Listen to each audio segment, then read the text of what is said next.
Topik kita hari ini adalah tentang trauma muskuloskeletal. Ini kelihatannya sepele, tapi pada saat nanti kalian lulus itu cukup membingungkan kadang-kadang ya. Kita harus bisa menjawab dengan benar karena itu juga menyangkut kepercayaan dari klinisi terhadap kita nanti. Oke, kita mulai. Kalau kita lihat di sini, silahkan. Ini anak-anak tentunya. Ada apa di sini? Monggo dijawab. Silahkan. Bowing deformity, dokter. Ada plastic deformity, ya. Di tulang mana plastic deformity-nya? Belajar sekarang semuanya minta kali. Di tulang adalah foto daerah antebrakii, ya. Antebrakii, di sini ada tulang apa ini? Ini adalah Dokter. ya, yang ini radius, ya. Yang mengalami plastic deformity itu adalah si ulna. Tapi radius juga ada, ya kan? Sedikit dia bengkok, cuma dari proyeksi lateral dia tidak bengkok. Nah, plastic deformity ini normal atau tidak? Tidak normal, dokter. Tidak normal ya, dia salah satu bagian dari fraktur pada anak-anak. Jadi kalau ada fraktur deformity seperti plastic deformity atau bowing fracture, itu berarti sudah terjadi fraktur pada anak-anak. Ya, kenapa pada anak-anak itu bisa tidak sampai terjadi fraktur? Karena dia masih sangat elastis, jadi compliance-nya masih besar. Sehingga trauma itu akan menyebabkan tulang anak itu menjadi patah. Oke, jadi ini adalah contoh dari plastic deformity. Kalau yang ini, silahkan. Apa ini? Ini semua kasus trauma ya. Bakal, dokter. Oh, yang mana bakelnya? Yang ini atau yang itu?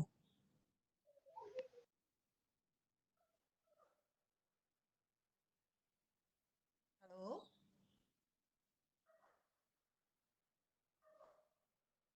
Yang kiri, dokter. Yang kiri, yang sini ya? Apa yang sini? Yang Yang ini, dok. ini atau yang itu? Yang ini, dok. Yang ini, dok. Ya, jadi ini juga foto anak-anak. Kalau kita lihat, ini ada tonjolan kan? Di sini ada tonjolan. Ini namanya torus, ya. Torus itu karena adanya impaksi dari fraktur, ya.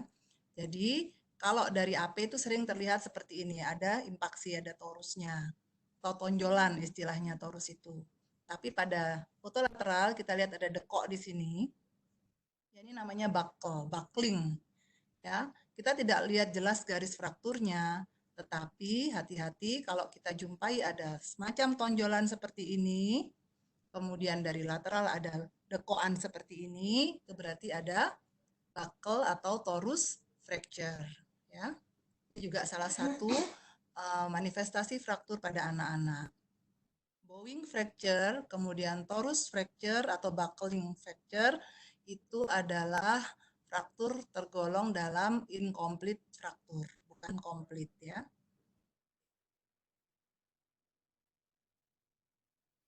Sorry. Nah, kalau yang ini, silahkan. Green stick, dokter. Stick, dok. Green stick ya. Jadi ini foto juga antebrakii, kita lihat ada fraktur yang hanya mengenai satu sisi korteks dengan satu sisinya masih intak. Di mana yang sisi yang intak ini juga menunjukkan sedikit bowing, sedikit bengkok ya. Nah, ini kalian bayangkan seperti batang hijau yang dipatahkan itu tidak akan patah seluruhnya. Namun dia hanya patah sebagian saja. Oleh karena itu namanya ini green stick fracture. Sama, ini adalah fraktur incomplete pada anak-anak. Ya, jadi pada anak-anak kalian sudah tahu ada 3 jenis fraktur yang sangat basic yang harus kita tahu. Oke, sekarang ini. Kalau kita lihat foto ini normal atau tidak?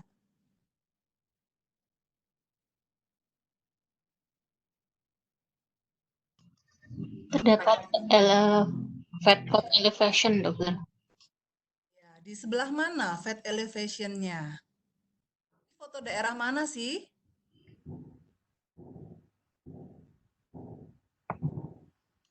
Kubiti, dokter. Kubiti, betul ya. Sorry, sebentar. Nah, jadi kalau kita lihat foto kubiti, ini ada sesuatu yang tidak normal. Jadi ada fat yang elevasi, yang naik. Seharusnya pada foto daerah kubiti yang normal, ini adalah daerah anterior, ini posterior. Di sini ada yang namanya anterior fat pad, di sini ada posterior fat pad. Jadi, pada kondisi terjadinya fraktur intraartikuler seperti fraktur suprakondiler humeri, maka fat pad ini akan terangkat. Jadi di dalam sendi itu nanti akan ada darah ya di dalam kapsul sendi sehingga fat yang tadinya sembunyi itu akan terangkat. Akan terjadi elevasi dari anterior fat pad dan akan terlihat posterior fat pad. Kondisi normal anterior fat pad terlihat tapi sedikit. Tapi posterior fat pad sama sekali tidak terlihat. Begitu kita lihat adanya elevasi dari anterior fat pad dan posterior fat pad yang sangat jelas, itu sudah tanda patognomonik bahwa ada fraktur intraartikuler di sana. Nah, yang sering fraktur di sini adalah suprakondiler humeri. Ya, jadi ini yang namanya adalah, ada yang pernah dengar? Ini ya, halo, apa? Ya, cell sign ya. Jadi ada seperti layar di situ. Di cell sign itu tidak hanya di timus, ya, tapi juga di daerah elbow adanya elevasi dari fat pad atau nama lainnya fat pad sign. Jadi kalau lihat seperti ini jangan dibilang normal, ya. Sekarang kalau ini, apa ini? Silakan. Kita lihat foto. Ya, ada yang bisa jawab? Ini genu kanan kiri. Osgood scatter bukan. Osgood scatter itu harusnya ada fragmented dari tibial tuberosity ya, epifisisnya mengalami fragmentasi. Tapi kalau di sini kita lihat hanya ada pelebaran dari fisis, dari growth plate di daerah anterior tibia. Coba bandingkan, ini sisi kanan, yang ini sisi kiri. Fisis atau growth plate-nya yang kanan ini kan tampak melebar. Sedangkan yang kiri kita lihat tidak tampak melebar. Hati-hati kalau pada anak-anak kita jumpai pelebaran dari fisis, itu sudah termasuk dalam fraktur yang namanya Salter-Harris, dokter. Salter-Harris. Salter-Harris berapa ini? Satu ya. Jadi kalau ada pelebaran atau ada pergeseran, itu Salter-Harris 1. Kita tidak akan lihat adanya garis fraktur pada epifisis maupun pada metafisisnya. Ya, hati-hati, Salter-Harris itu ada 5. Jadi ini adalah yang Salter-Harris 1, ada slip saja. Slip itu hanya geser atau melebar. Yang tipe 2, A, above. Itu berarti frakturnya di atas, yaitu daerah metafisis yang nyambung ke fisis. Kemudian yang tipe 3 itu L, lower, berarti di daerah bawah, yang daerah epifisis nyambung ke fisisnya. Kemudian yang tipe 4 itu yang T-nya, true, artinya dia nyambung dari metafisis, kena fisis, kena epifisis. Yang tipe 5 ini yang run. Yang run ini jelek ya prognosisnya karena fisisnya cemet. Dia sudah mengalami kerusakan daerah fisisnya. Nah, untuk Salter Harris 1 dan Salter Harris 5 itu seyogyanya kita mintakan foto yang bagaimana? Kalau kita curiga Salter Harris 1 dan 5. Gimana? Kontralateral, dokter. Kontralateral, betul. Jadi kita tidak akan bisa melihat hanya dari satu sisi ya, apakah ini normal, apakah enggak, harus ada pembanding. Ini yang satu. Demikian juga yang 5, karena yang 5 akan mengalami penyempitan di daerah fisisnya. Jadi tetap diperlukan foto yang kontralateral. Kalau yang tipe 2, 3 maupun 4 ini akan terlihat jelas garis frakturnya, sehingga tidak perlu dibandingkan lagi dengan yang kontralateral. Sekarang yang ini. Silakan, ini kira-kira apa?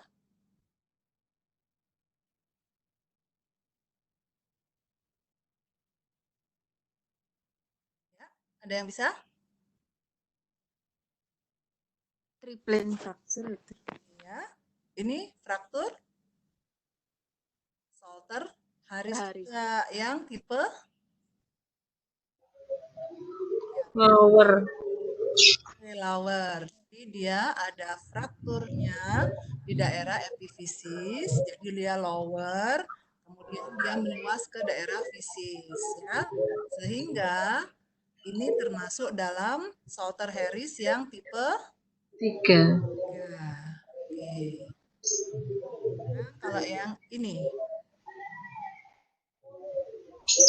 kan? Ini yang tipe berapa? 4. Enggak. Jadi kalau kita lihat frakturnya di metafisis, meluas ke fisis, ya. Oh, berarti A. Jadi ini yang above atau yang 2. tipe 2, ya. Jadi ini bukan 4. Kalau yang ini 4, dok. ini baru 4. Jadi dia dari metafisis, kemudian ke fisisnya kena sampai ke epifisis. Jadi ini yang true. Jadi ini yang tipe 4. Ya, kira-kira bisa kan? Kalau Salter Harris jadi bisa ya sekarang ya. Oke. Sekarang kita lanjut ke sini. Ini yang masih basic-basic kok. Silahkan. Ini apa? Ya pasien trauma pastinya.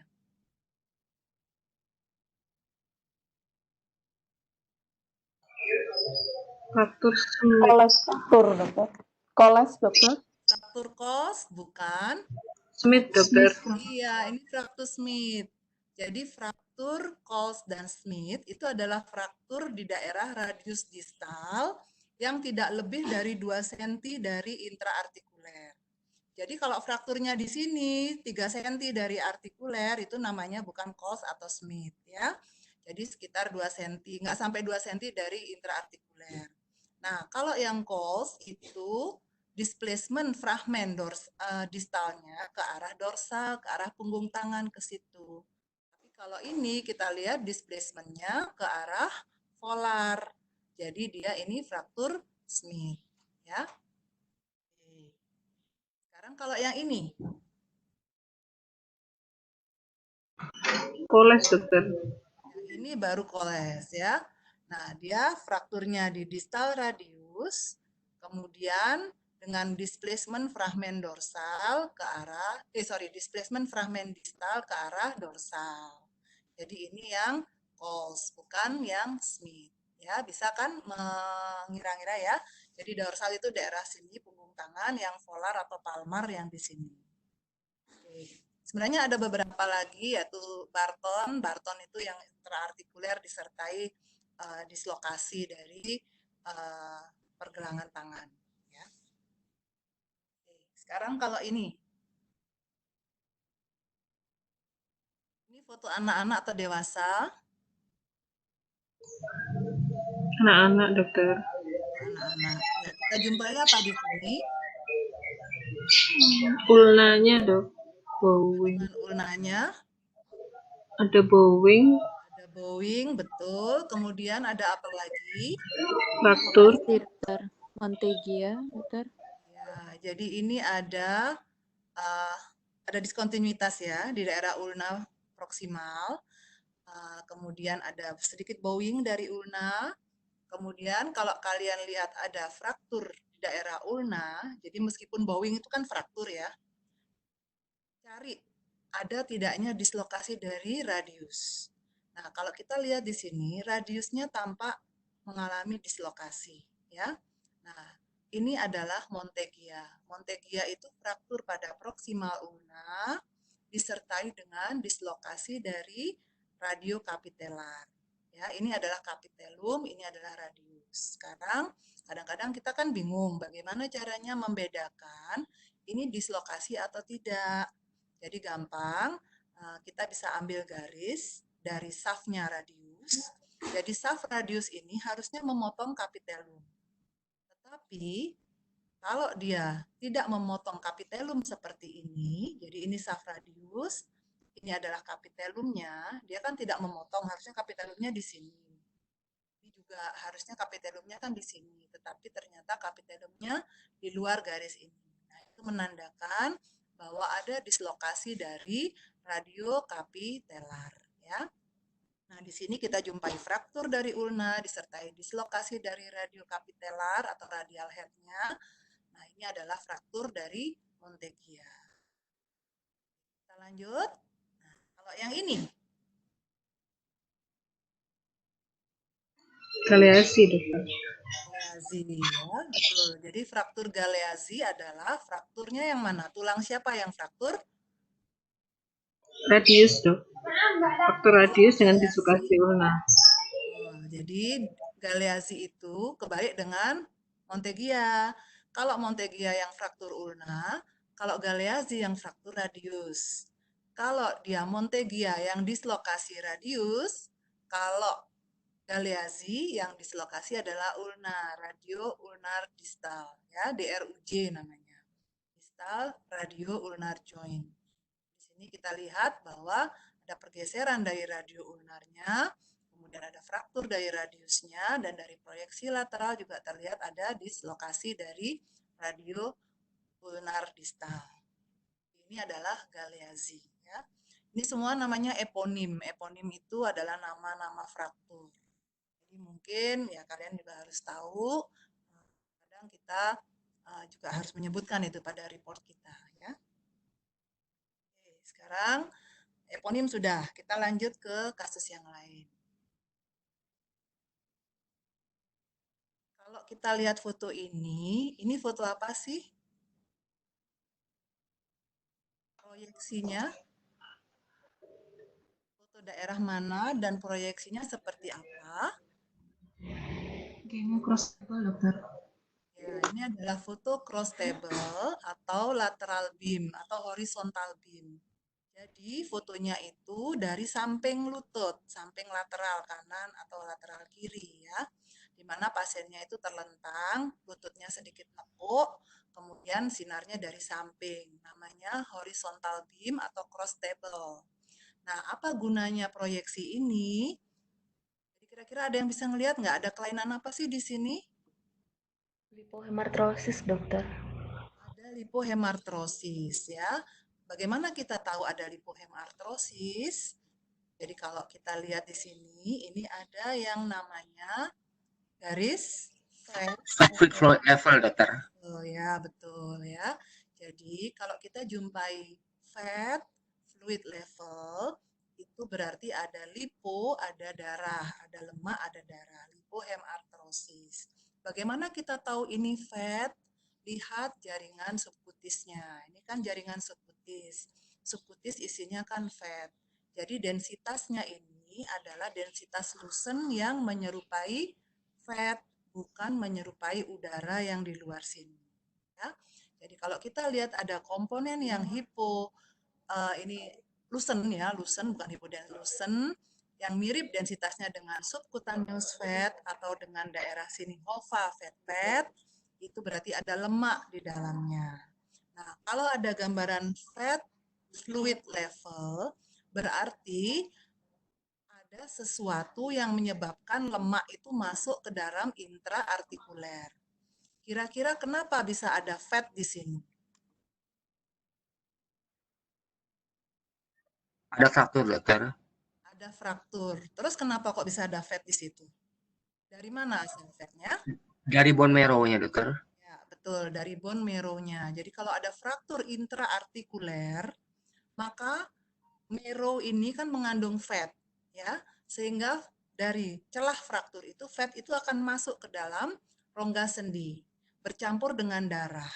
Nah, karena fat itu ringan kayak sabun gitu kan, dia selalu mengambil tempat yang tinggi dia di atas cairan, sehingga kita bisa lihat pada horizontal cross table posisi itu akan terlihat gambaran fat fluid level. Fraktur apa saja yang bisa menyebabkan adanya fat fluid level? Berarti frakturnya itu harus intra atau ekstra artikuler. Artikuler, dokter. Artikuler, Artikuler, dokter. ya. Kalau ekstra ya enggak mungkin karena ini kan semua di dalam sendi. Nah, yang bisa menimbulkan fraktur itu fraktur patella, fraktur femur distal, fraktur tibia. Kalau fraktur dari fibula, bisa nggak menimbulkan gambaran fat fluid level?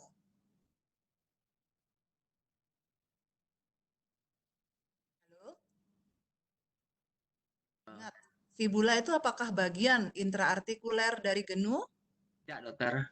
Tidak. Tidak, Jadi Dok. kalau fraktur di daerah kaput fibula atau kolumnya fibula itu tidak akan menyebabkan gambaran seperti ini ya, karena dia tidak masuk dalam intraartikuler. Oke. Nah, sekarang yang paling sering dari penyebab adanya lipohemartrosis ini adalah fraktur daerah tibia ya. Oke. Nah, terus kalau kita lihat lipohemartrosis, bagaimana kira-kira gambaran CT-nya? Yang pernah tahu? Saya tunjukkan aja ya. Jadi kalau kita lihat CT-nya pada lipohemartrosis itu ada 3 layer. Layer paling atas adalah lemak yang mengambang. Ini yang berasal dari marrow tadi. Kita lihat densitasnya sama dengan subcutaneous fat, sama dengan densitas dari marrow di dalam sini ya, sama dengan densitas dari fat di sekeliling muscle. Kemudian layer kedua adalah supernatan. Ini kenapa ada supernatan? Ini karena ada endapan darah. Jadi paling bawah adalah seluler komponen atau sel darah merah yang mengendap. Kemudian supernatan, ini isinya serum, baru fat di atasnya. Sehingga gambaran yang terbentuk adalah 3 layer atau 3 layer component of lipohemartrosis. Ya. Jadi seperti ini kita kan bisa mengira-ngira gimana gambaran MRI-nya. Nah, gambaran MRI-nya seperti ini. Pada T1 ada komponen fat yang mirip dengan subcutaneous layer, yang mirip intensitas sinyalnya dengan marrow cavity. Ya. Ini hiperintens pada T1, pada T2 juga hiperintens, mirip dengan intensitas sinyal dari fat, subkutan dan juga marrow, dan pada fat suppression ini PD fat set ya, fat saturation ini ada saturasi lemak, jadi lemaknya itu dikompres, disupresi sehingga subcutaneous fat menjadi hipointens, marrow menjadi hipointens, dan kita lihat bahwa komponen lemak yang mengambang dari lipohemartrosis itu juga menjadi hipointens. Nah, dari sini kita bisa lihat bahwa T1 hiper, T2 hiper, fat set dia mengalami supresi. Jadi ini adalah lemaknya. Kemudian kita lihat layer yang kedua. Layer yang kedua itu adalah supernatannya, itu adalah serumnya. Jadi dia lebih mirip dengan cairan. Cairan pada T1 akan menunjukkan gambaran yang hipointens. Hipointensnya itu ya cukup gelap ya. Kemudian pada T2 cairan akan menunjukkan hiperintensitas yang fluid-like intensity. Jadi dia tidak sekedar hiperintens sedikit seperti fat, tapi hiperintensnya ngejreng ya. Ini adalah fluid-like intensity. Kemudian pada fat set, cairan tidak akan mengalami supresi sehingga dia tetap hiperintens. Kemudian layer yang paling bawah adalah endapan sel atau red blood cell. Di sini karena dia ada komponen yang sedikit padat di situ ya. Jadi pada T1-nya tentu dia tidak hiperintens dan dia hipointensnya tidak seperti cairan yang biasanya. Dan pada T2 juga dia slight hiperintens, tapi hiperintensnya tidak seperti fluid-like intensity. Dan pada fat set dia juga tidak mengalami supresi sehingga dia tetap terlihat hiperintens. Ya, jadi kalau kita lihat irisan aksial dari lipohemartrosis seperti ini, tetap ada 3 layer, ada floating fat yang T1 hiperintens, yang fat set mengalami supresi. Kemudian layer kedua adalah serum atau supernatannya, yang hipointens T1, hiperintens T2, fluid-like intensity. Dan ini yang terakhir bagian bawah adalah dependent red blood cell yang lebih sedikit kental ya dibandingkan cairan yang murni. Jadi ini adalah gambaran lipohemartrosis. Sekarang kita lihat kasus yang lain. Kalau kita lihat seperti ini apa sih kira-kira? Silakan.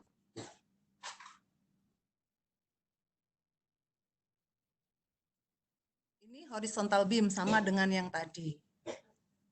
Apakah kita lihat gambaran fat fluid level? Tidak. Tidak ada.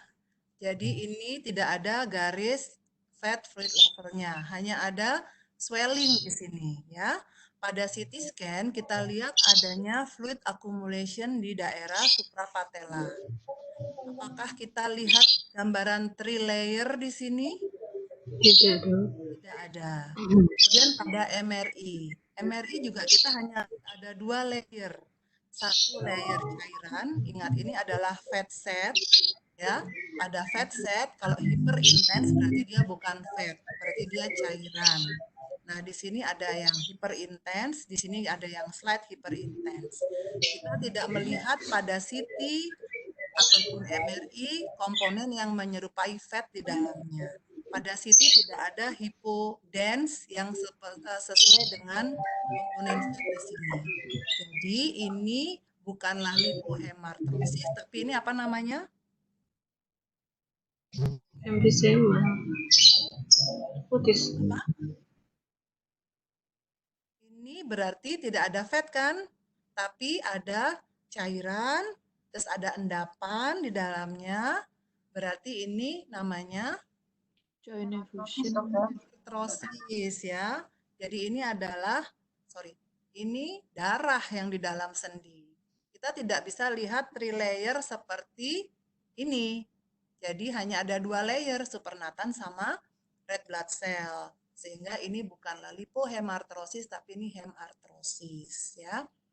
Dan ini bisa dijumpai pada kasus-kasus perdarahan sendi, misalnya pada hemofilia seperti itu ya. Kira-kira bisa ya, bisa membedakan antara lipohemartrosis sama hemartrosis. Ya. Oke. Sekarang, nah, kalau kita lihat ini, apa sih ini? Silakan. Ada garis fraktur dokter di intraartikuler dokter. Di mana? Di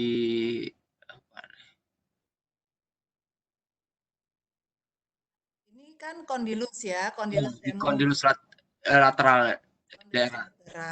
Ya, ini ya maksudnya ya. Iya dokter. Nah, hati-hati. Kalau kita lihat garis fraktur, itu harusnya sampai sini selesai kan? Iya. Ini kan terus sampai ke bawah. Jadi ini mungkin bukan garis fraktur, ya. Tapi yang penting adalah lihat daerah sini, tibia plateau. Ini namanya daerah tibia plateau. Ya. Lateral tibial plateau, yang ini medial tibial plateau. Nah, tibial plateau ini tidak normal. Karena apa? Ada sedikit sklerotik di sini. Terus di permukaannya mengalami depresi. Dia kan lebih rendah dibandingkan yang sini. Ya. Kemudian lihat dia tepinya. Tepinya ini terlalu lateral. Selisihnya terlalu besar dengan kondilus lateral femur. Nah, ini salah satu ciri khas dari fraktur dari lateral tibial plateau. Ya. Nah, confirm dengan horizontal beam atau cross table lateral. Di sini kita jumpai ada apa tadi? Fat foot level, dokter. Ya, ada lipohemartrosis, ada fat fluid level. Sehingga ini pasti ada fraktur intraartikuler, di mana garis frakturnya mungkin kita tidak lihat dengan jelas. Tapi dari lateral beam, lateral horizontal beam, kita bisa lihat bahwa oh ada loh fat, ada fluid level. Hati-hati, ini berarti ada fraktur intraartikuler ya. Nah, fraktur pada plato tibia itu hati-hati karena 64% tidak kelihatan frakturnya. Tapi kalau kita sampai keliru menginterpretasikan, kita bisa dimusuhin sama ortopedinya, ya. Jadi cari tanda lipohemartrosis, tanda sekunder dari fraktur. Ada tidak fat fluid level, kemudian yang lainnya adalah cari tanda yang lain dari tibial plateau fraktur. Pertama, itu kita bisa lihat bahwa ada impaksi atau depresi dari salah satu sisi plateau dari tibia, ya. Di sini ada seolah-olah seperti sklerosis. Nah, ini hati-hati. Kemudian lihat dari sini. Di sini lateral displacement itu tidak boleh lebih dari 5 mili antara lateral tibial plateau dengan lateral femoral condyle. Kalau di sini lebih dari 5 mili, hati-hati, kemungkinan ada split atau pergeseran dari tibial plateau dan itu tanda dari fraktur tibial plateau ya. Kalau ini mah sudah jelas, tapi yang gini-gini kadang-kadang kita tidak aware ya. Ada yang menyebutkan ini osteoartritis, padahal ini bukan itu, tapi ini fraktur dari tibial plateau. Oke. Kita lanjut. Nah, kalau yang ini, apa ini?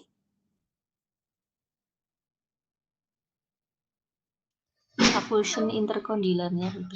Ya, betul. Jadi di sini ada avulsion dari yang namanya tibial spine. Ya. Jadi ada spinanya tibia, tibial spine avulsion. Ini juga kita harus hati-hati. Nah, ini pentingnya, kira-kira ada kelainan apa yang berkorelasi dengan avulsi dari tibial spine ini? Ligamentum cruciatum. Ligamentum cruciatum yang mana? Kan ada yang anterior, ada yang posterior.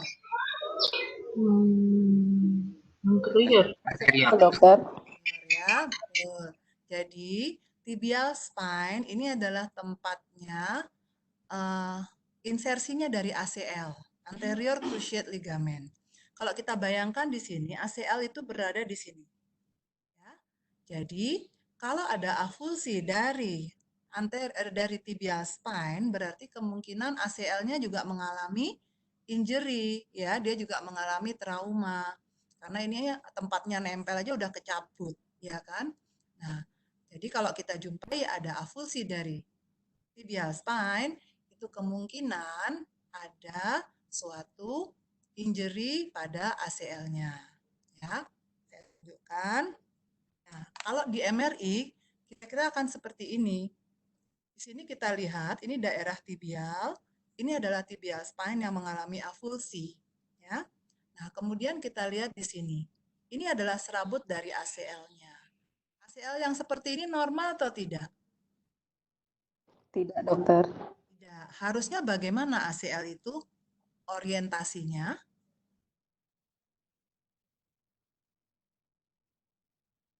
Halo?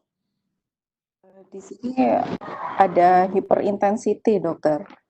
Ya, hyperintensity. Tapi yang khas di sini adalah bahwa selain ada avulsi dari tibial spine, kita lihat bahwa orientasinya ACL sendiri menjadi berubah. ACL itu normalnya harus tegang. Dia berjalan sesuai dengan sejajar dengan intercondylar roof atau kalau kalian pernah dengar namanya Blumenstadt line. Ya, ini garisnya harusnya lurus seperti ini.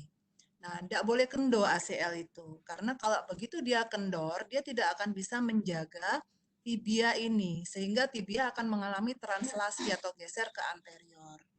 Nah, kalau seperti kasus ini, kita lihat bahwa ACL-nya orientasinya sudah mulai longgar, mulai mendatar, tidak lagi lurus seperti Blumenstadt line. Ini adalah tanda dari adanya injury pada ACL, ya. Oke. kalau kita lihat gambaran ACL yang normal seperti ini.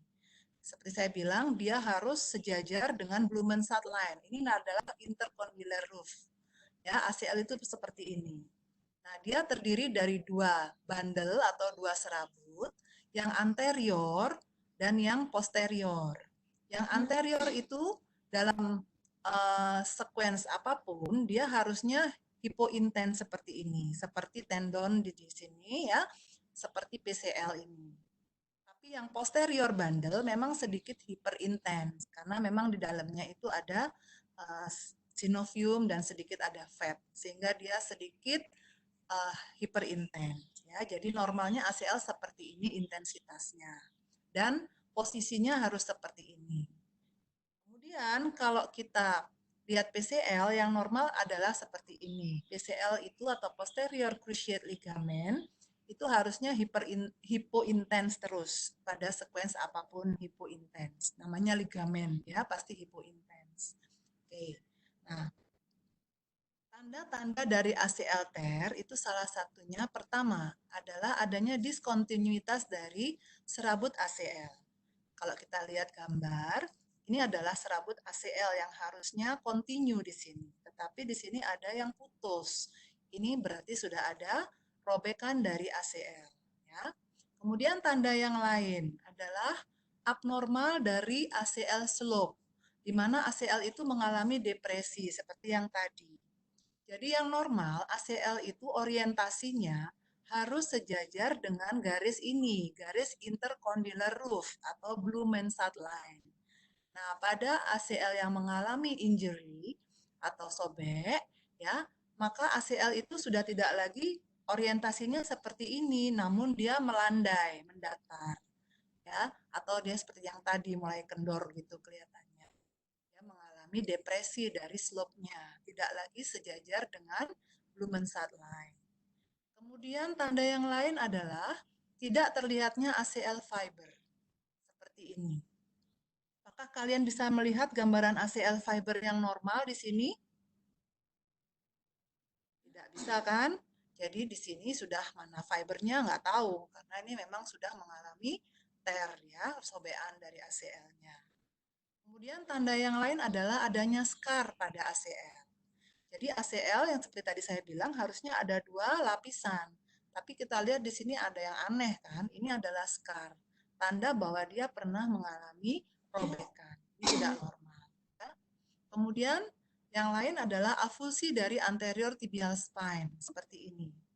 Ini anterior tibial spine yang tadi, dia kalau ada avulsi hati-hati, ACL-nya bisa-bisa juga mengalami robekan. Ya. Dan yang sering kita lihat adalah hiperintensitas dari ACL.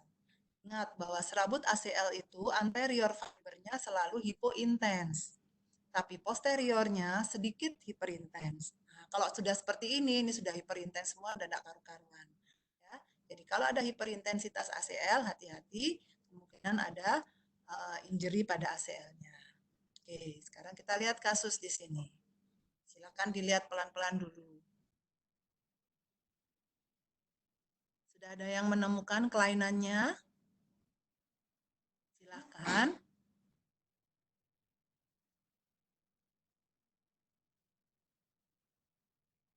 Kalau kita lihat di sini, ini irisan apa?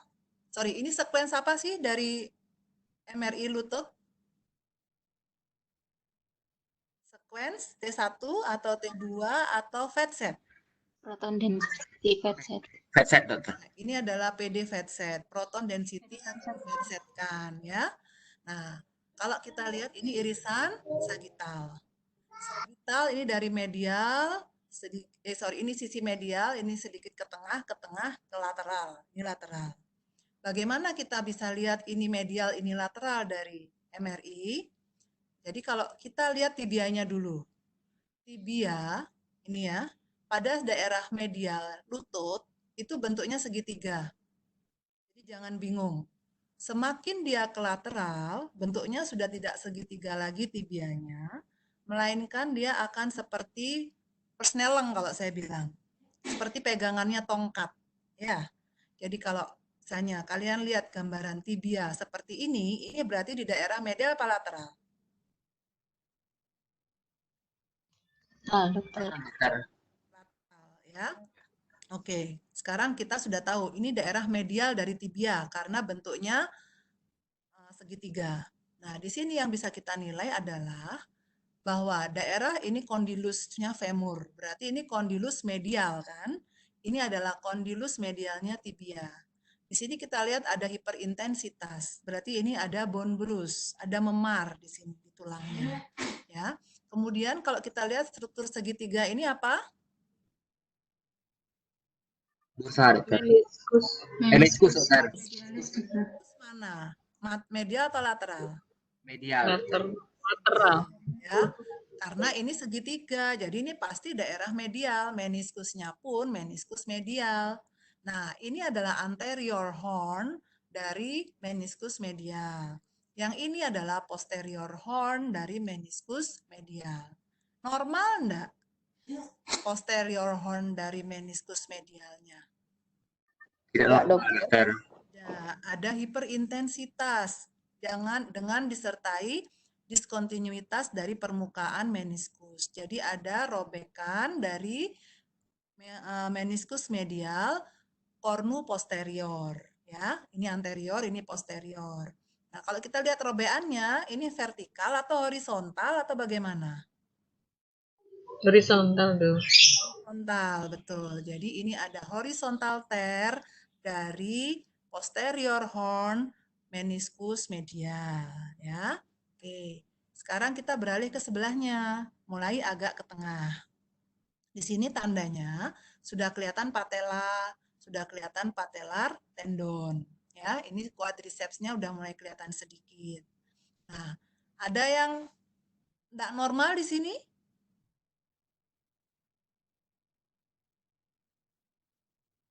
Ini apa?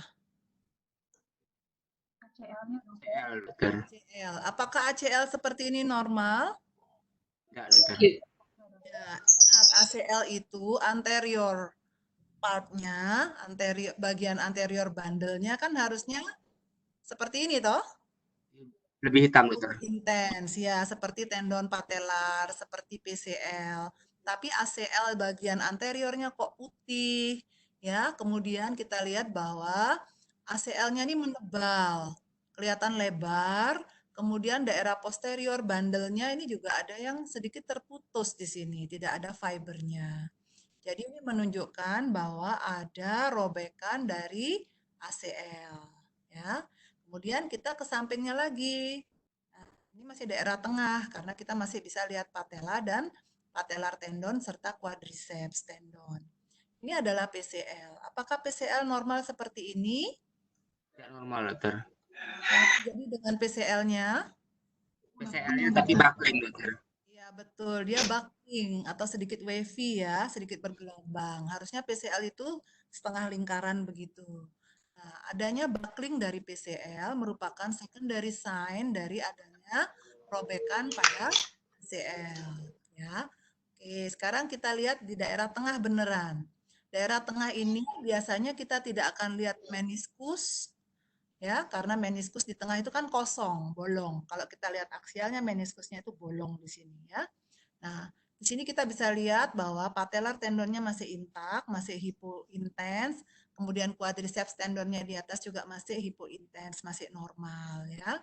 Oke, kemudian kita lihat yang bawah. Nah, yang bawah ini bentuk tibianya sudah tidak segitiga lagi, tapi sudah seperti persneleng ya, seperti tongkat. Jadi dia ini pasti di daerah lateral. Nah, kalau saya tunjuk ini struktur apa berarti?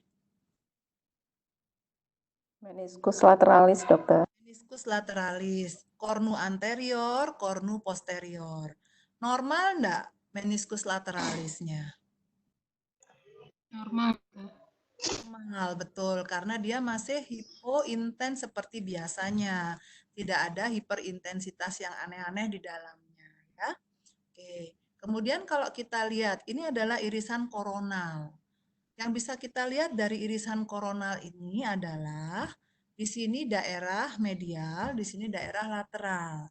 Kenapa di sini kita tahu ini medial? Karena ada struktur ini. Ini apa namanya? Iliotibial band, dokter. Bukan, iliotibial band itu di lateral. MCL, dokter. Ini adalah MCL, medial collateral ligament. Ya, jadi dari irisan koronal yang penting kita lihat MCL-nya dulu. Apakah MCL seperti ini normal?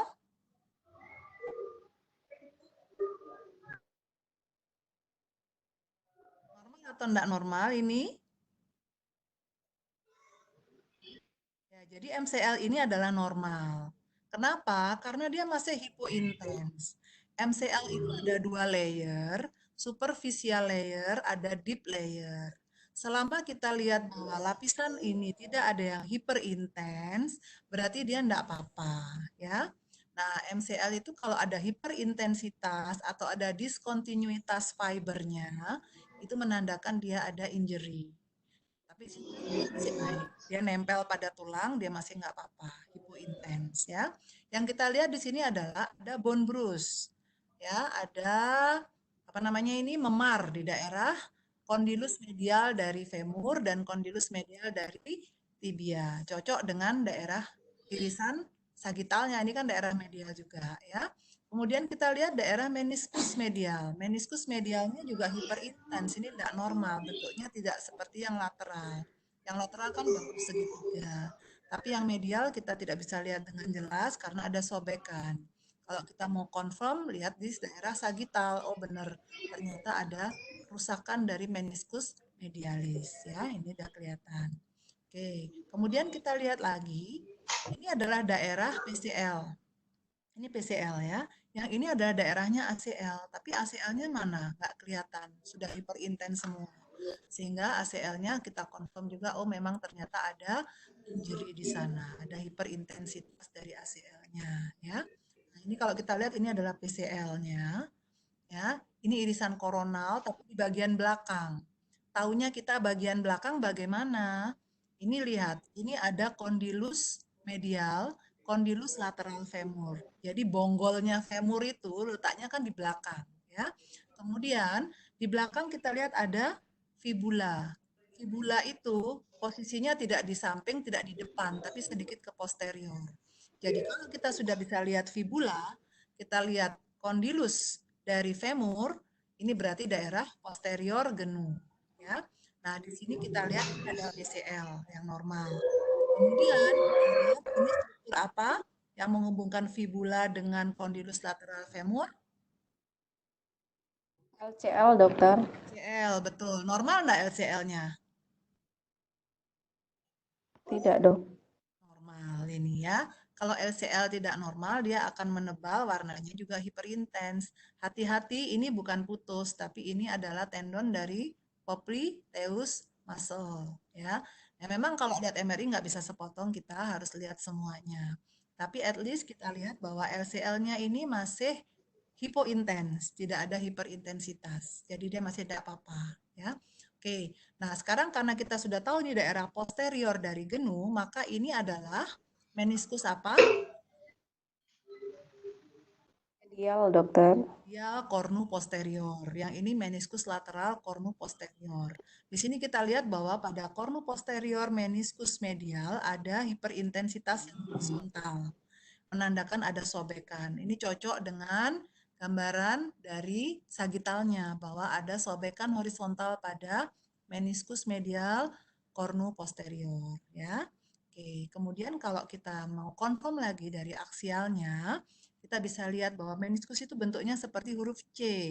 Ini adalah lateral meniskus. Lateral meniskus itu lebih kecil daripada medial meniskus. Ini adalah medial meniskus. Kita lihat kornu anterior dari medial meniskus masih bagus, masih hipointens.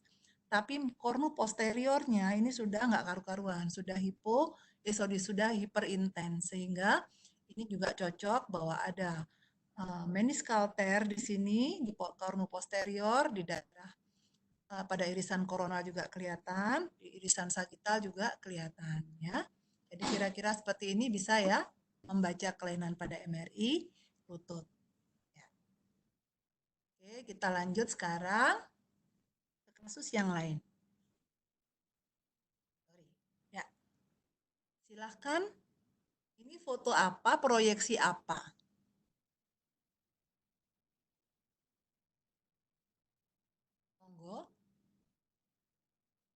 foto daerah mana? Ini shoulder ya. Shoulder AP ini adalah shoulder proyeksi Y view, scapular Y view, Y view ya gampangnya ya. Oke. Nah, terus yang kita harus evaluasi apakah ini normal apa enggak sih sebenarnya? Tidak, dokter. Kan sering ini ketemu kalau di UGD kita jaga. Normal apa enggak? Adik-adik? Tidak, dok. Tidak. Ada apa? Yang enggak normalnya di mana? Yang di Y view-nya, dokter. Ya, Y view-nya tidak normal. Ada apa dengan Y view-nya? Posterior dislocation, dokter. Betul, ada posterior dislocation ya. Jadi saya jelaskan lebih lanjut tentang posterior dislocation. Sebelumnya, mari kita simpan dulu ini ya. Nah, sebelumnya kita harus tahu bahwa posisi AP dari shoulder itu bisa dibuat dalam eksternal rotasi. Ya, kalau dia eksternal rotasi, berarti kita akan bisa lihat ada major tubercle atau tuberculum mayor, ada minor tubercle. Ya, ini akan kelihatan. Kemudian glenoid fossanya scapula akan sedikit overlap dengan caput humeri. Ya.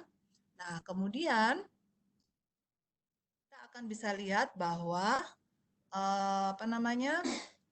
ini tidak terlalu jauh jaraknya dari glenoid fossa dengan caput humerinya. Sekarang, dan satu lagi jarak dari acromiohumeral itu tidak terlalu jauh. Normal, tidak terlalu dekat. Jadi harusnya dia di atas 7 mili, ya. Tidak boleh terlalu dekat. Oke, sekarang kalau posisi yang lain dari AP adalah internal rotasi. Nah, pada internal rotasi kita tidak akan bisa melihat gambaran dari major tubercle atau greater tubercle maupun lesser tubercle. Ya, jadi hanya kelihatan bahwa kaputnya seolah-olah membulat seperti ini, ya. Nah, kemudian ada lagi yaitu posisi scapular Y view. Scapular Y view atau Y view itu menunjukkan gambaran dari yang sini adalah spina scapula, scapular spine. Yang ini adalah acromion. Yang ini Y1-nya adalah coracoid proses, ya. Nah, ini adalah scapula. Kemudian ini ada glenoid fossa. Glenoid fossa yang harus berartikulasi dengan caput humeri. Jadi pada scapular Y view, lokasi dari caput humeri harus berada di tengah-tengah sini, di senternya, karena dia bersendian dengan glenoid fossa. Ya. Nah, sekarang apa yang terjadi pada kasus ini? Kalau kita lihat, kira-kira ada apa di sini? Silakan. Normal apa enggak ini? Normal. Halo? Tidak, dokter. Dislokasi ke anterior. Ya, betul. Ini ada anterior dislokasi dari humeral head. Lihat, ini adalah fossa glenoid. Harusnya kan humeral head-nya di sini, tapi dia bergerak ke inferior. Ini menandakan ada anterior dislokasi dari caput humeri. Kalau kita lihat dari Y view scapula, di sini ya, ini adalah spina scapulanya yang di sini, kemudian ini scapula, ini adalah glenoid fossa. Fossa glenoid harusnya berhimpitan dengan humeral head, tapi kita lihat bahwa caput humerinya berada di sebelah anterior. Ini anterior ya, ini posterior. Nah, berarti ini adalah dislokasi anterior. Ya. Nah, kemudian bagaimana dengan ini? Dislokasi posterior yang tadi, kasus yang tadi. Kita lihat bahwa pada posterior dislokasi biasanya meskipun dalam posisi AP eksternal rotasi, itu bentuk dari caput humeri membulat. Jadi kita tidak bisa lihat gambaran major tubercle dan lesser tubercle seperti pada eksternal rotasi yang biasanya. Ya, jadi kita hanya lihat seolah-olah kok seperti gambaran posisi internal rotasi, di mana kaput humerinnya cenderung membulat.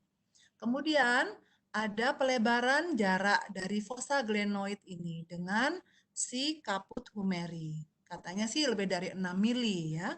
Nah, kemudian ada pemendekan jarak dari dari acromion dengan humerus. Jadi acromio-humeral distance-nya menjadi pendek.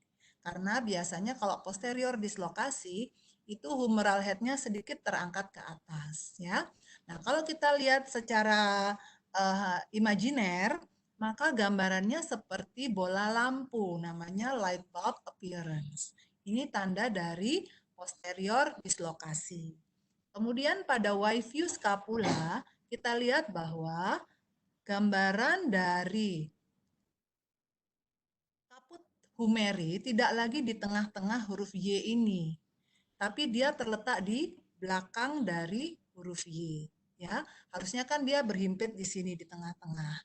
Ya, tapi dia terlihat ada di posteriornya. Jadi ini adalah posterior dislokasi. Jadi sudah bisa ya membedakan anterior posterior dislokasi. Sekarang kita lanjut. Nah, ini mungkin sering lihat adik-adik. Apa bedanya gambaran yang kiri dengan yang kanan? Ini MRI irisan apa sih? Koronal, dokter. Koronal ya. Sekuensnya apa? Kalau kayak gini. Yang kanan PD set, dokter.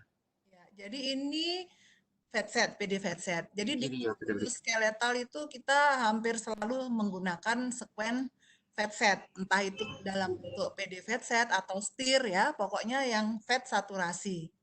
Nah, kita lihat di sini kalau irisan seperti ini tendon mana yang biasanya kita cari?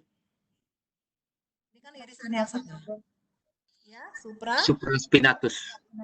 ya. Supraspinatus berinsersi di mana ini? Tuberkel. Betul. Jadi harusnya dari greater tubercle ini kelihatan tendon kan? Di sini kita tidak lihat adanya tendon supraspinatus. Berarti ini ada apa? Harusnya ini iya ada robekan. Robekannya ini bagaimana? Full thickness atau partial thickness? Full thickness. Full thickness, karena kita tidak melihat satu pun serabut tendon di sini ya. Jadi kalau kita lihat dari sini, ini adalah otot supraspinatus, ini tendonnya. Nah, tendonnya itu harusnya nempel di major tubercle. Tapi di sini kita lihat ada hiperintensitas, adanya cairan pada bursa subdeltoid ya.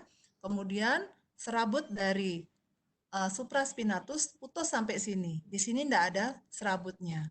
Ya, di mana kita sama sekali tidak bisa melihat ada serabut di sini. Berarti ini adalah full thickness tear dari supraspinatus.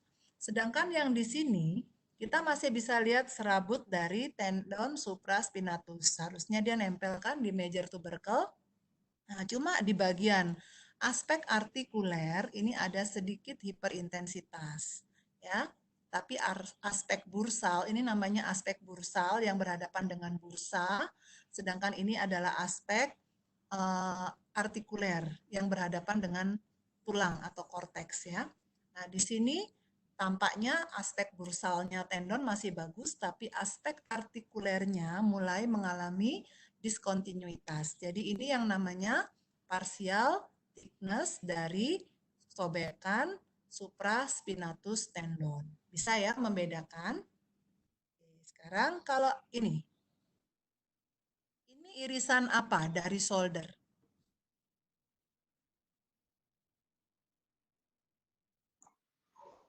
Halo? Aksial, dokter. Ya, aksial. Yang kita bisa lihat aksial dengan jelas adalah tendon yang ini.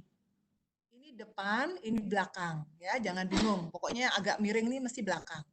Nah, kalau di depan itu ada tendon apa? Ini scapularis, ya. Scapularis. Subscapularis. Nah, subscapularis ini dia dekat posisinya dengan ini.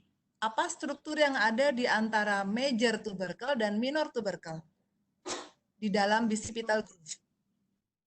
Tendon Bicipital groove, biceps, dokter. ya, long head of biceps, Long head bicep. ya. Nah, ini tendonnya.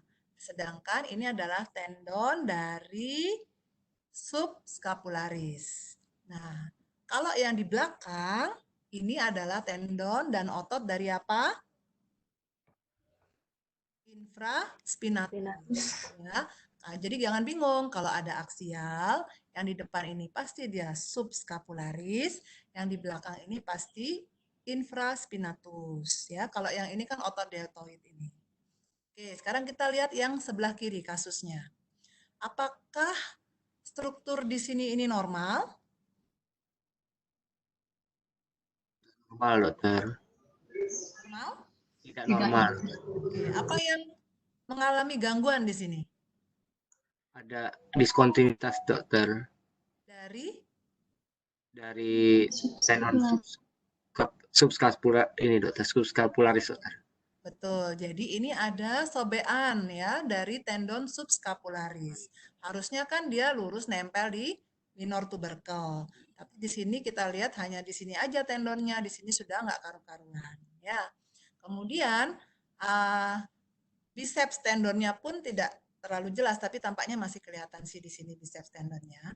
Kadang-kadang pada sobekan subscapularis biceps tendonnya ikut mengalami dislokasi ya. Nah, tapi ini sepertinya masih di dalam. Kemudian kalau kita lihat di daerah belakang ini infraspinatusnya masih normal, tidak ada hiperintensitas yang abnormal ya. Sekarang kalau yang ini irisan apa? Aksial, koronal, sagital? Aksial, dokter. Aksial, sama kan sama yang ini? Ya. Iya, dokter. Oke, cuman ini agak sedikit di bawah ya, turun sedikit. Nah, di sini kita lihat, ini ada ujungnya si tendon subscapularis. Nah, di sini adalah tendon infraspinatus. Ini adalah otot infraspinatus. Ini deltoid, ya. Ini aksial. Nah, ini adalah scapula. Oke. Sekarang kalau kita lihat kasusnya, daerah anterior tampaknya bagus, tidak ada hiperintensitas. Tapi daerah posterior, kita lihat bahwa tendon infraspinatusnya nggak jelas. Terus, kemudian daerah myotendinous junction, ini adalah otot infraspinatus, ini juga mengalami hiperintensitas dan diskontinuitas. Jadi ini ada infraspinatus ter dan juga ada robekan pada musculotendinous junction dari infraspinatus. Ya, ini deltoidnya masih nggak apa-apa di sini. Nah, kemudian yang kadang-kadang kita bingung, ini punyanya siapa sih? Nah, kalau kita mau confirm, bisa lihat irisan sagitalnya. Ini yang tadi wavy scapula tadi ya. Nah, ini adalah spina scapula. Spina scapula itu yang membedakan apakah ini muscle-nya dari supraspinatus karena di atas scapula, di atas spina, apakah infraspinatus. Infraspinatus di sini. Namanya infra kan di bawah. Jadi ini adalah spina pemisahnya. Infraspinatus di bawah spina. Jadi ini adalah daerah infraspinatus ya. Nah, di sini ada tendon infraspinatus, muscle infraspinatus dan juga ada teres minor. Jadi jangan bingung kalau yang supraspinatus letaknya dari sagital itu di atas, yang di depan ini belakang. Yang di depan ini adalah subscapularis, yang di sini di belakang dan di bawah adalah infraspinatus ya. Kalau kasus ini kebetulan di sini juga ada diskontinuitas dari infraspinatus. Oke. Kalau lihat diagramnya, ini yang tadi spina scapula, ini supraspinatus, infraspinatus, teres minor, ini subscapularis di depan dan ini deltoid ya. Deltoid itu yang ini. Oke. Nanti sambil dilihat lagi ya. Oke, dari shoulder mungkin yang umum-umum itu ya itu. Kalau bangkat, slab, yang labral avulsion itu rasanya kok ya agak susah nanti. Jadi porsinya untuk yang trainee yang mau ambil konsultan mungkin ya. Oke, kita lanjut ke bagian lain dari ekstremitas. Oh ya, silakan. Ini foto apa? Open mouth, dokter. Oke, open mouth. Apa sih yang mau dilihat dari open mouth? Lateral mass-nya dari C1, dokter. Oke, lateral mass dari C1. Ini ya lateral mass dari C1. Yang ini juga lateral mass-nya. Nah, yang ini adalah lateral mass dari C2. Sekarang kalau dari lateral mass-nya ada abnormalitas tidak pada foto ini? Tidak ada, dok. Tidak ada. Yang tidak normal apa terus kalau di sini? Kondilus C2, kok. Ya, jadi kalau kita lihat, ini kan C2. C2 itu harusnya ada kepalanya kan? Dens ya. Nah, densnya ini normal apa enggak? Tidak normal, dokter, densnya. Sepertinya ada fraktur. Ya, betul. Ini ada fraktur daerah odontoidnya ya. Harusnya kan ini nyambung toh. Ini jadi kayak kalau kita bayangkan ini seperti hantu gitu loh gambarnya. Ini kepalanya, ini jubahnya ya. Nah, tapi ini putus lehernya. Sehingga ini adalah fraktur dari odontoid ya. Jadi tapi C1-nya masih enggak apa-apa, masih bagus karena tidak ada abnormalitas dari lateral mass dari C1. Sekarang kalau kita lihat yang ini. Sorry agak kabur. Ini sama foto open mouth juga. Normal apa tidak? Agak jauh dikit ya ngelihatnya. Karena kalau dari dekat jadi burem. Tidak. Kan? Ya, ini kita lihat. Odontoidnya masih bagus kan? Ya, density itu masih bagus, tidak ada diskontinuitas. Ya, gambaran hantunya masih baik. Kemudian lateral mass C1, kita lihat lateral mass C1, lateral kanan, lateral kiri. Ini adalah lateral yang kanan, lateral mass, ini lateral mass yang kiri. Bandingkan dengan lateral mass-nya C2. Terlihat bahwa ini tidak kongruen dengan ini kan? Ini ada overhanging. Jadi kalau ada overhanging dari lateral mass C1, kemungkinan ada apa? Faktor C1. Ada fraktur dari ringnya C1 ya. Karena C1 itu bentuknya seperti ini, dia kayak cincin. Nah, kalau ada fraktur pada salah satu ringnya, maka dia akan melebar jaraknya dari dens ke ringnya dan lateral mass-nya otomatis akan menjauh. Seperti ini. Jadi ini lateral mass-nya juga akan bergeser dia, tidak lagi pada posisi yang segaris. Harusnya lateral mass itu seperti ini. Lateral mass C1 sama lateral mass C2 itu satu garis. Tidak ada yang lebih ke lateral. Ya. Kalaupun ada yang lebih sedikit ke lateral, masih nggak apa-apa, asal dia tidak lebih dari 2 mili. Begitu dia lebih dari 2 mili, hati-hati, kemungkinan ada diskontinuitas dari cincin dari C1. Nah, itu namanya fraktur, apa diskontinuitas dari C1? Jefferson. Jefferson, betul. Jadi Jefferson itu adalah fraktur burst sebenarnya ya. Burst fraktur pada C1. Jadi dia kayak nyebar gitu frakturnya ya ke arah lateral. Oke. Bagus. Sekarang ini silakan. Ya, ini kasus trauma juga. Normal enggak foto cervical ini?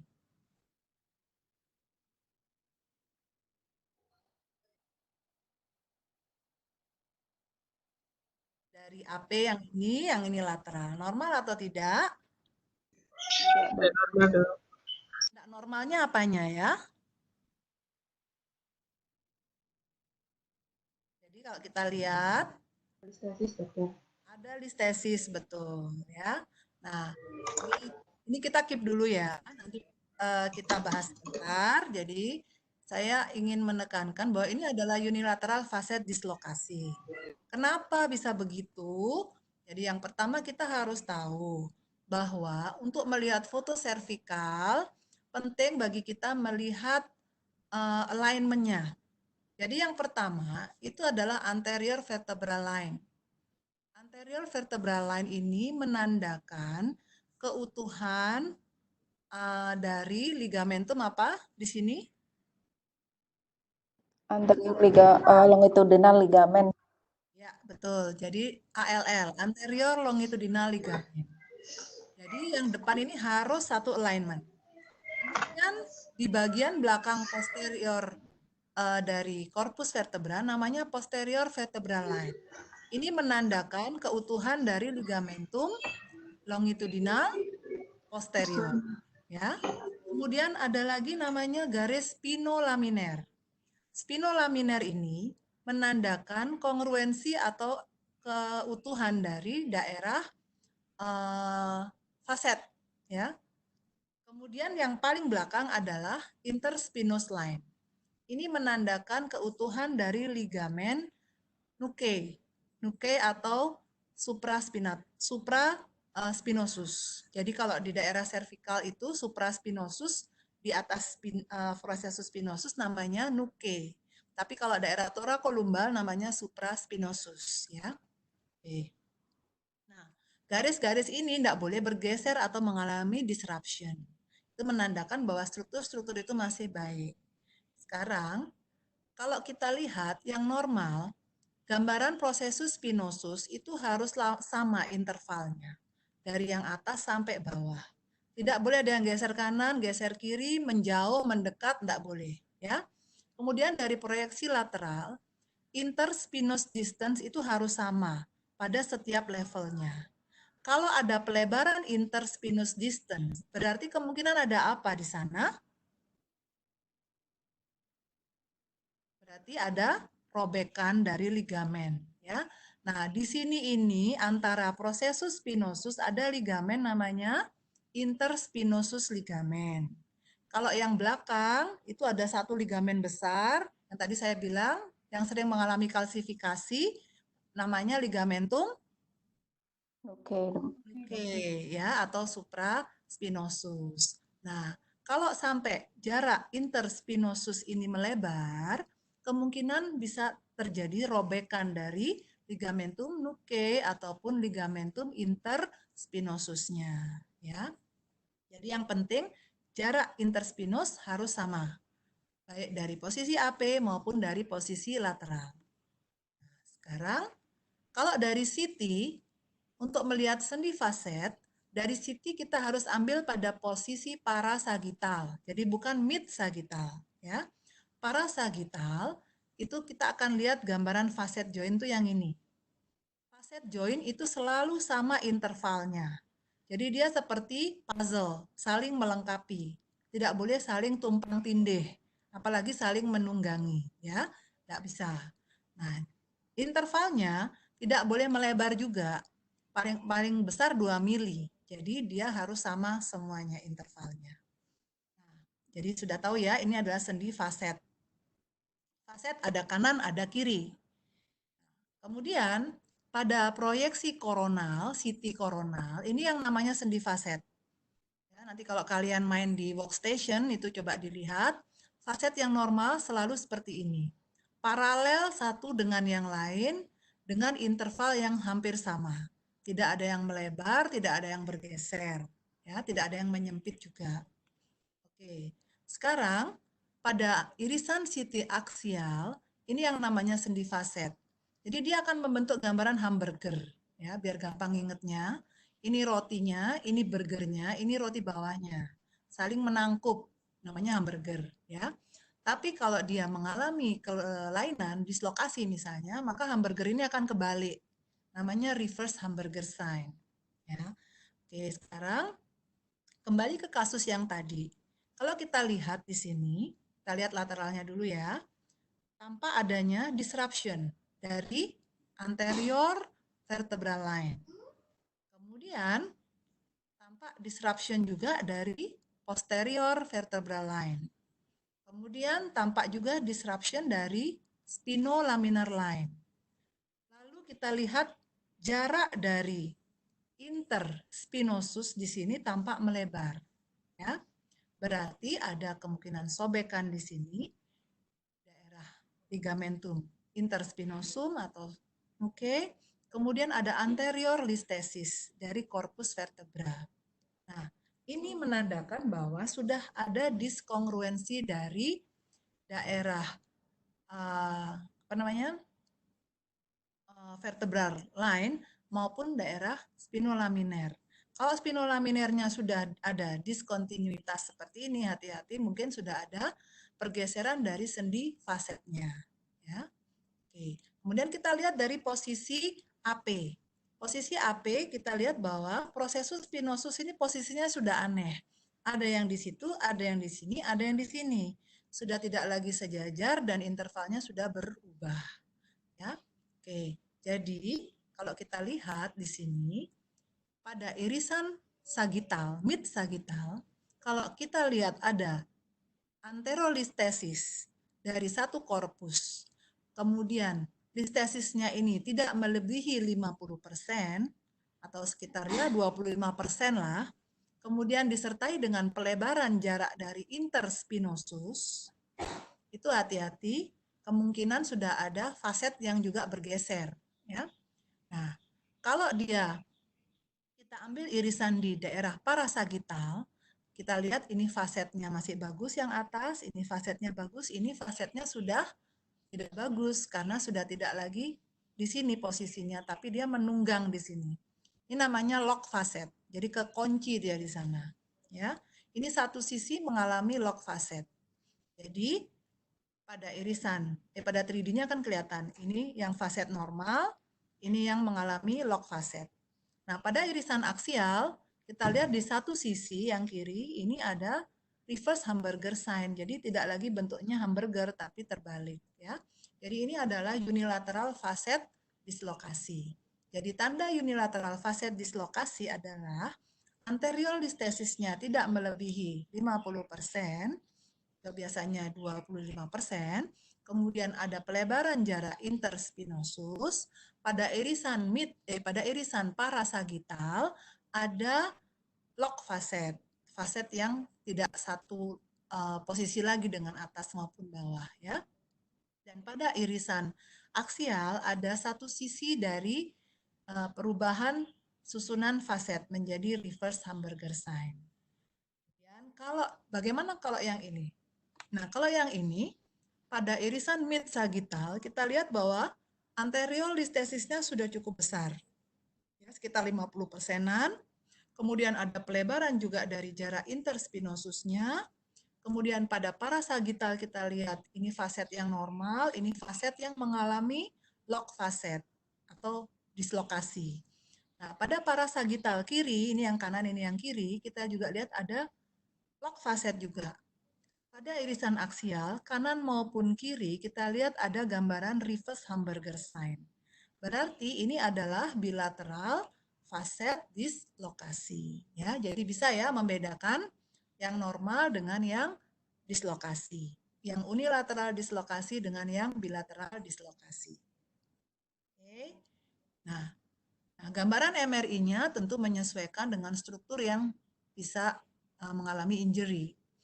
Sekarang kalau kita lihat ini listesisnya, ya, ini yang bagian bawah korpus ada bone bruise juga di sini. Ini ada anterior udem ya pada soft tissue-nya. Kemudian ini ada bone bruise di bawahnya. Kemudian ini posterior ligamentum elongitudinal ligamennya sudah mengalami diskontinuitas ya. Kemudian ini sudah ada penekanan terhadap kanalis spinalis maupun spinal cord. Lalu kita lihat daerah posterior, ini posterior kolum tambah kacau ya. Di sini ada hiperintensitas dan diskontinuitas. Tampaknya proses spinosusnya juga fraktur.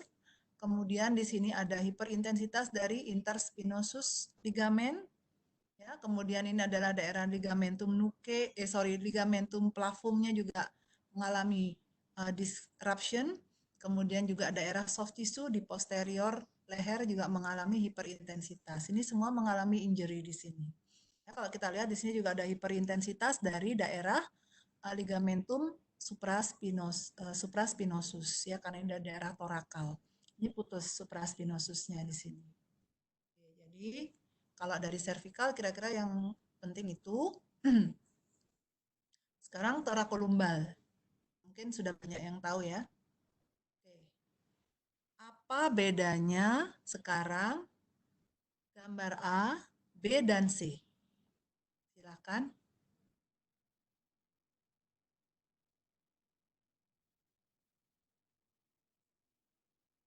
Kolom vertebra yang terkena, dokter. Ya, kalau yang A ini apa? Langsung aja. Yang A ini Waktu. burst, yang ini. Ya, jadi gini. Kalau kita lihat yang bergambar A ada kompresi, ya kan? Daerah anterior. Ya, tapi middle-nya nggak kena. Ini kan nggak fraktur, ini kan normal ya. Ini daerah tempatnya nutrisi, ya seperti ini. Oke. Nah, ini sampai daerah anterior saja. Middle-nya enggak apa-apa, posteriornya enggak apa-apa.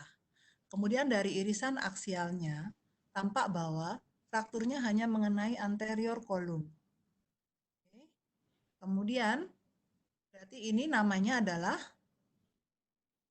wedge compression atau anterior compression fracture. Nah, kalau yang tengah, yang B ini kita lihat. Ini adalah fraktur daerah anterior. Daerah middle column ada nggak frakturnya?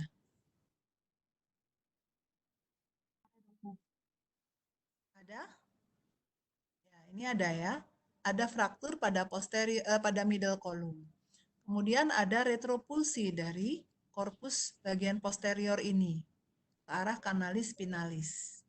Ya, kemudian daerah posteriornya tampaknya aman. Nah, pada irisan aksial kita lihat bahwa frakturnya kena bagian anterior, bagian middle column, sehingga mengalami kanal encroachment atau penyempitan kanalis spinalis, tapi posteriornya nggak apa-apa. Ini adalah burst. Burst itu biasanya terjadi kalau traumanya dari ketinggian pasiennya berdiri, jadi brek gitu ya, sehingga mencar kemana-mana fragmen tulangnya. Nah, ini burst. Kemudian atau two column fracture. Kemudian yang ini adalah 3 kolom yang kena. Anterior kolumnya kena, middle kolumnya kena, dan posterior kolumnya juga kena. Ya, ini adalah chance fracture. Nanti saya tunjukkan. Jadi chance itu garisnya seolah-olah dia horizontal dari posterior, middle sampai anterior kena semua. Ya, jadi ini kalau kita lihat orientasi garisnya adalah horizontal garis frakturnya. Jadi ini adalah yang paling simpel adalah anterior compression, ini burst kena 2 kolom dan ini adalah chance fracture ya, 3 column fracture. Nah, sedikit mengingat kembali bahwa sesuai klasifikasi Dennis bahwa vertebra thorakolumbal itu dibagi jadi 3 kolom. Ini adalah anterior kolum. Anterior kolum meliputi anterior longitudinal ligamen, kemudian annulus fibrosus anterior sampai 2/3, kemudian korpusnya anterior sampai 2/3. Ya. Kemudian kalau yang middle column itu adalah korpus 1/3 posterior, kemudian annulus fibrosus 1/3 posterior, dan juga ligamentum longitudinalis posterior. Kemudian posterior kolum itu terdiri dari daerah posterior ini, processus spinosus ya, kemudian daerah facet ya, kemudian lamina juga, dan daerah ligamen-ligamen di sana. Ini ligamen supraspinosus. Yang ini karena antar processus spinosus namanya ligamentum interspinosus. Ya. Jadi kalau ada kelainan di sini namanya itu anterior kolum trauma. Tapi kalau di sini middle kolum. Yang ini adalah posterior kolum. Ya. Kalau yang namanya satu kolum, ya satu kolum saja, dia cenderung stabil. Tapi kalau kena 2 kolom lebih, itu dia unstable. Ya. Jadi yang penting ingat-ingat aja anatominya. Bahwa ini loh, struktur anatominya di situ ya. Sekarang, nah, gimana sih mekanisme injury pada thorakolumbal? Yang pertama itu namanya flexion compression. Jadi ada fleksi, akibatnya karena dia nekuk, maka terjadi kompresi di bagian anterior dari korpus vertebra. Adanya mekanisme ini menyebabkan gambaran yang tadi, kompresi di daerah anterior. Tapi dia hanya kena bagian anterior saja. Bagian middle kolum maupun posterior kolumnya nggak apa-apa. Nah, ini adalah gambaran CT scan-nya yang seperti tadi hanya mengenai kolum anterior. Middle kolum maupun posterior kolumnya aman. Ya, ini namanya kompresi aja, wedge atau compression fracture. Nah, kemudian ada lagi yang axial compression mechanism atau burst fracture. Ini mekanismenya ada axial loading, ya, sehingga fraktur ini akan menyebabkan tersebarnya fragmen fraktur ke arah depan, belakang, kanan, kiri, ya, sehingga yang sering kita lihat adalah adanya retropulsi atau pergeseran ke posterior dari fragmen frakturnya. Ya, biasanya sih posterior kolumnya masih nggak apa-apa, tapi bisa juga disertai dengan sedikit kerusakan di posterior kolum. Nah, tandanya burst fracture apa pada foto polos? Pertama dari AP, kita lihat ada pelebaran jarak interpedicle. Jadi kalau kalian mengukur interpedicle-nya itu harusnya segini. Nah, kalau yang daerah fraktur karena adanya penyebaran, ini nyebar ya, sehingga dia menjadi lebar, interpedicular distance-nya, dibandingkan di atas dan di bawahnya. Kemudian dari lateral ada fraktur anterior maupun middle column, di mana terjadi retropulsi atau displacement ke posterior dari fragmen frakturnya. Kemudian pada CT scan, kita lihat bahwa ada keterlibatan kolum anterior maupun kolum medius. Ya, sering disertai dengan kanal encroachment atau keterlibatan dari kanalis spinalis, jadi menyempit karena ada retropulsi dari fragmen frakturnya. Ini adalah burst fracture. Nah, burst ini sering menyebabkan kerusakan dari struktur di dalam intrakanal. Kalau kita lihat ini ada burst-nya ya, fraktur burst dengan retropulsi dari fragmen fraktur. Kemudian di sini kita lihat bahwa ada hiperintensitas yang tidak normal pada spinal cord-nya. Jadi sudah ada penekanan terhadap kanalis spinalis dan spinal cord-nya juga menjadi ada kontusio di sana ya. Nah, kemudian mekanisme yang lain apa? Ada rotasi, ada translasi. Jadi yang ini adalah translasi ya. Akibatnya ada yang geser, listesis lateral. Ada rotasi. Akibatnya bisa terjadi facet disruption atau dislokasi. Ini mekanismenya mirip dengan dislokasi facet pada servikal ya. Nah, kemudian sering disertai dengan fraktur dari prosesus transversus atau coste. Kalau mekanisme yang ini. Jadi ada translasi, ada rotasi. Kalau kita lihat contohnya, sering ini ada seolah-olah ada lateral listesis dari korpus vertebra daerah torakal. Ya, ini bahaya karena bisa terjadi transeksi dari medula spinalis. Ya. Kita lihat yang atas ini di sini, yang bawah di sini spine-nya. Nah, hampir selalu kita jumpai adanya translasi. Ada listesis tapi ke lateral, ya, bisa juga listesis ke anterior atau posterior. Nah, ini biasanya disertai dengan dislokasi dari facet di daerah torakolumbar. Kemudian mekanisme yang parah juga ini adalah fleksi distraksi. Ini seperti ada yang fleksi dulu, saking kerasnya juga terjadi distraksi, sehingga akibat adanya distraksi ini, maka akan terjadi kerusakan dari kolum posterior. Ligamen supraspinosusnya menjadi putus, kemudian ligamentum interspinosusnya juga mengalami kerusakan, ya. Kemudian karena fleksi yang berlebihan akan bisa juga terjadi kompresi di sini, sehingga terjadi juga kerusakan di daerah anterior. Jadi pada mekanisme ini yang mengalami kerusakan adalah daerah posterior, middle maupun anterior kolum semuanya. Nah, salah satunya adalah chance fracture tadi. Chance fracture adalah hyperflexion injury. Dia melibatkan 3 kolum, kolum posterior, middle kolum, dan kolum anterior. Adanya distraksi menyebabkan kerusakan kolum posterior dan kolum medius. Adanya kompresi menyebabkan kerusakan kolum anterior. Dan ini sering bersamaan dengan trauma abdomen. Ya, hati-hati. Kalau kejumpa chance fracture, cek juga intraabdomennya adakah trauma tumpul abdomen. Tanda dari chance fracture pada foto polos, tentu karena ada distraksi, jadi ada pelebaran dari jarak interprocessus spinosus. Ya, ini melebar jarak interspinusnya. Kemudian ada diskontinuitas juga dari daerah posterior bone-nya, ya, ini daerah fasetnya juga putus. Kemudian garis frakturnya horizontal seperti ini, ya, dia sampai kena daerah middle column dan anterior column. Nah, pada posisi AP kita lihat pedicle yang tadinya normalnya bulat begini, ini seolah-olah hilang pedicle-nya. Namanya open pedicle sign.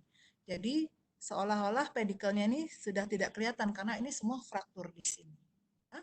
Jadi kalau burst fracture ada pelebaran interpedicular distance, kalau chance fracture ada open pedicle sign. Ya. Oke, kalau burst fracture itu 2 kolom umumnya yang kena, kalau chance fracture 3 kolom. Oke, jadi dari sini kira-kira mudah-mudahan bisa lebih paham ya. Nah, kalau MRI-nya pada chance fracture itu injury-nya mengenai daerah posterior, ini ya ada hiperintensitas dari ligamen daerah posterior kolum, terus meluas sampai kerusakan di daerah middle column. Ini ada retropulsi dan anterior column, ini ada kompresi juga. Nah, kalau kita jumpai gambaran seperti ini, di mana ketiga kolumnya terkena, hati-hati, ya ini kemungkinan adalah chance fracture. Ya. Oke. Ini sepertinya kasus yang terakhir. Silahkan. Ini normal apa tidak sih? Foto apa? Normal atau tidak?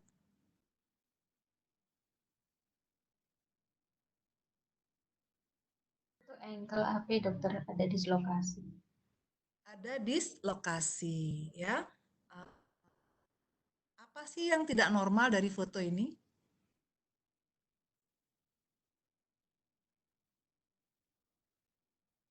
Ini sering kita jumpai kalau jaga ya, foto AP, ankle, mortis view. Nah, itu hati-hati ya. Itu benar. Jadi ini tidak normal. Ini ada yang namanya medial joint space, ya. Medial joint space ini harusnya tidak boleh terlalu lebar. Pada kasus ini kita jumpai ada pelebaran dari medial clear space daerah medial joint dari ankle. Ya. Kemudian kalau kita lihat lagi di sini harusnya tulangnya itu tibia dengan fibula saling overlap. Tapi di sini sudah hilang overlapnya. Dia merenggang, social distancing dia, ya. Nah, kemudian kita lihat lagi. Di daerah atas ini adalah tempatnya syndesmosis dari tibia dan fibula. Nah, apabila ada pelebaran dari tibiofibular clear space, ini tandanya sudah ada abnormalitas dari syndesmosis antara tibia dan fibula. Ya. Jadi memang kalau kita jumpai adanya pelebaran dari medial clear space, hati-hati. Biasanya itu ada kelainan di atas di daerah lutut, di mana MCL-nya suka mengalami injury juga. Ya. Nah, kalau yang di sini ya tentu daerah syndesmosisnya. Kalau yang di sini itu hati-hati juga. Ya, ini menandakan overlapping-nya itu yang penting. Jadi harus tetap ada overlap-nya. Nah, yang AP normal itu kita harus melihat bahwa tibia fibular overlap pada posisi ankle AP itu harus lebih dari 6 mili. Jadi jangan jauh-jauh ya. Sedangkan pada mortis view tibiofibular overlap itu harus lebih dari 1 mili. Tidak boleh menjauh juga. Ya, jadi kalau dia tidak ada jarak atau kurang dari 1 mili atau merenggang, itu hati-hati. Berarti kemungkinan ada kerusakan dari daerah syndesmosisnya tibia dan fibula. Kemudian medial clear space, itu di literatur disebut jaraknya 4 mili. Hati-hati kalau ini sudah sampai 6 mili lebih, berarti ya itu kemungkinan bisa terjadi kerusakan dari medial kolateral ligamen yang di atasnya. Ya. Itu pada posisi AP, sedangkan pada posisi mortis sama. 4 mili juga jaraknya. Nah, kemudian satu lagi tibiofibular clear space itu mengukurnya adalah dari talar plafon ini ya, plafon talar. Jadi dari atapnya talus, ambil jarak 1 cm, kemudian dihitung. Ini tibia fibula clear space. Ini tidak boleh kurang dari 6 mili. Normalnya adalah 6 mili kurang, ya. Sorry. Ya, tidak boleh terlalu melebar. Jadi dia segini, 6 mili itu batasnya. Nah, kalau dia sampai melebar, hati-hati, itu kemungkinan ada kerusakan dari syndesmosis daerah tibio dan fibular. Oke, jadi sekarang sudah bisa ya menginterpretasikan mortis view seperti apa seharusnya. Ya, jadi kalau misalnya kita jumpa gambaran seperti ini, jangan berhenti sampai sini, kasih tahu juga teman-teman klinisinya. Di atas tuh nggak ada apa-apa ya di daerah knee-nya, di daerah lututnya. MCL oke apa enggak kan gitu ya. Jadi kita sama-sama bisa menginformasikan kondisi pasien ke teman-teman klinisi. Ya, biasanya sih ortonya udah tahu, tapi kadang-kadang kan kita juga perlu menunjukkan ke teman-teman ortopedi bahwa kita juga tahu kok ini tidak normal seperti itu ya. Oke, saya kira ini slide-nya sudah selesai. Oke, terima kasih. Ada yang mau bertanya sampai di sini?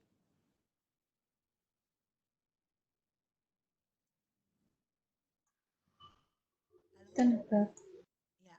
Kalau tidak ada yang bertanya, terima kasih perhatiannya. Selamat belajar. Semoga nanti semua lulus ya. Terima kasih dokter. Sama-sama. Jadi saya Dokter. Terima kasih dokter. saya Terima kasih banyak, dokter. ya. Oke, rekamannya baru bisa di-download besok karena 1 kali 24 jam. Jadi besok saya kirim rekamannya ya. Iya dok. Terima kasih, Dok. Terima kasih dokter. Terima kasih, Dok. Terima kasih dokter. Aku ngasih rekaman.